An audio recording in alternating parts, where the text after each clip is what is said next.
So mga dude, plano mo bang pumili ng Ktm Rc 390 previous generation or the upcoming latest gen? That comes with pretty much the same engine with a revised frame chassis and an all-new fairings. I know mga dudes, I feel you.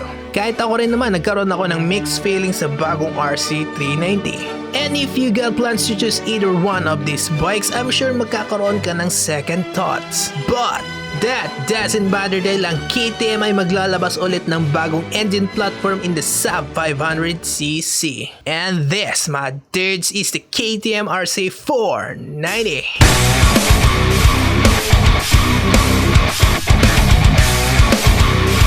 Pero dude, totoo ba talaga yan? Oh, it's real now, real. And in fact, it's already been confirmed sa inilabas na KTM product portfolio na meron silang bagong motor in the sub 500cc with the new 490 platform. So yes, syempre hindi lang siya magiging limited for the sport category. As you can see, available din siya sa Sport Adventure, Supermoto, and of course the Dirt series. But what's the big deal though? Isa na naman ba itong mas pinalaking 490cc single-cylinder vibrator? Sadly, my dude, that's not the case anymore. Since it's going to be a newly developed engine that will solely base off of the Dirt 790's parallel twin engine that sounded kinda like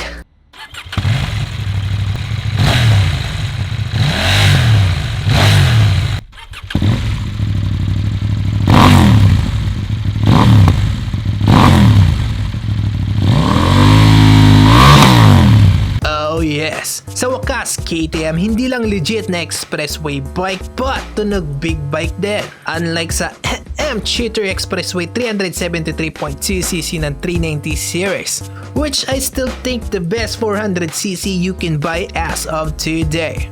But back on the 490, engine setup neto, my dudes, is your typical parallel twin engine that is mostly common in this category. Pareho lang siya ng engine setup ng Yamaha R3 Ninja 400 and the Honda CBR 500 single.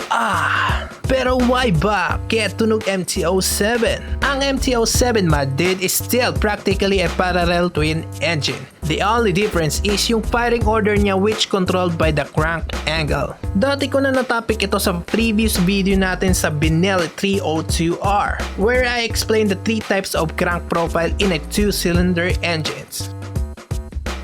Na kung saan ito yung nagkokontrol ng paggalaw ng mga piston na siyang naglilikha ng firing order sa loob ng makina. For example, ang YZF-R3 ay isang parallel twin engine dahil sa magkahilira lang ang trabaho ng compression and decompression sa magkahiwalay na piston. Ito yung typical na 180-degree crank that is mostly common sa mga 2-cylinder engine natin.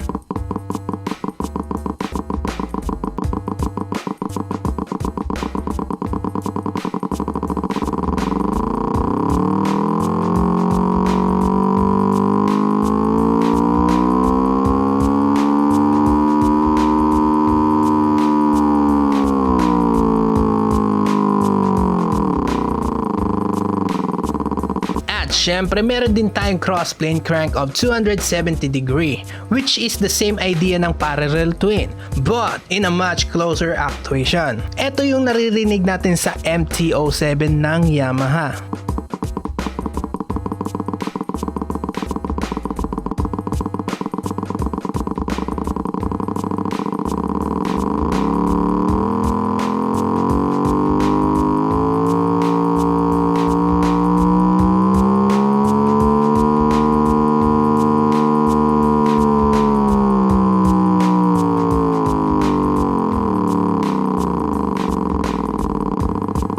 And lastly, the inline twin engine. As the name suggests, inline meaning magkatabi or sabay ang paggalaw ng dalawang piston through a 360-degree crank profile. Basically, pareho lang siya ng firing order ng inline 4. Tanggalin mo lang yung dalawang cylinder and what you get is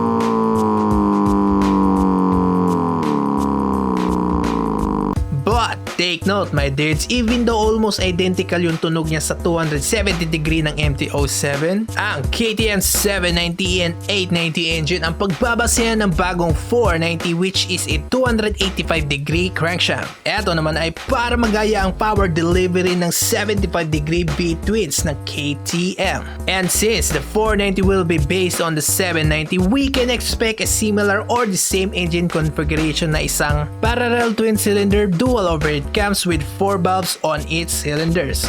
So bali 8 valves yan. Liquid cooled and a fuel injected engine. Ayon sa mga chismis or personal speculation sa internet ay kaya daw nitong mag-produce ng around 60 horsepower.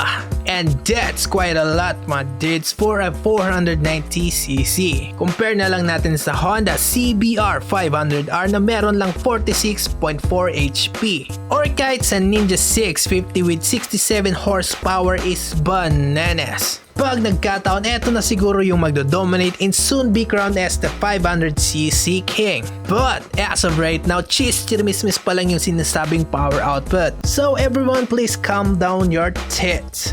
Besides, the 490 series is currently on its development stage and being produced by none other than Bajaj under the supervision of KTM. Hindi na ito bago since sila din ang gumawa ng Duke 390 and other KTM bikes. And as for the features, it will still probably come standard with dual channel ABS, sleeper clutch, and a ride-by-wire throttle. Not sure kung lagyan ng TFT display ang Sport RC series, but it will probably get a full color display on some of the models like the Duke series. Siguro ang concern ko lang dito is kung lalagyan pa nila ng IMU, Inertial Measurement Unit. Basically para siyang AI na nagkakalkula ng lahat ng galaw ng motor para ma-optimize yung pinaka-potential mo sa pagiging kamote, and at the same time you'll get a maximum safety measurement. But I guess hindi na nila lalagyan yan kasi hindi naman triple digit ang power output niya. Tsaka tingin ko ang goal dito ng KTM is to make an affordable 2-cylinder bike para sa mga nagbabalak mag-upgrade from the 390 and also to fill the gap between the 390 and 790. Parang Yamaha R3 and R1 lang din yan. Kailangan talaga natin ng middleweight YZF R7. And another thing na napansin ko dito sa Blurred RC 490 product portfolio ng KTM is yung placement ng exhaust is nasa upper inner ng rear foot pegs. Now my dudes, ang benefits ng ganitong setup is to maximize the weight centralization of the bike, plus the extra ground clearance when it comes to cornering. The only downside is syempre yung heat dissipation is much closer sa paa ng back right. But let's be honest here my dudes, hindi talaga practical ang sport bike para sa mga pillion rider. These types of motorcycles are purposely driven bikes. Kaya meron tayong category such as the street naked Duke for that kind of rider, which by the way in the picture show the exact same exhaust design. So it does actually make sense na sa sport bike and Supermoto lang ito meron. So what about the price? Well, as for my personal estimate is perhaps somewhere close around the 370,000 peso to 390,000 peso range. Perhaps, but wait na lang natin sa possible unveiling nito sa EICMA 2021. That is, if things go well this time. Dapat noong EICMA 2020 pa ito napakita as a concept bike, kasabay ng unveiling ng bagong RC200 and 390. For sure, napaka-interesting ng EICMA 2021 ngayon kasi ang daming na-upload na motor last year at asahan nyo na din dyan ang mga futuristic e-bikes. Kaya kung ako sa'yo, mag-subscribe ka na sa channel with the bell notification to stay updated. At suporta na din sa channel natin dahil simpleng click mo lang my dude ay malaking tulong na yun para patuloy tayong gumawa ng motorcycle related content. And as always my dudes, arigato.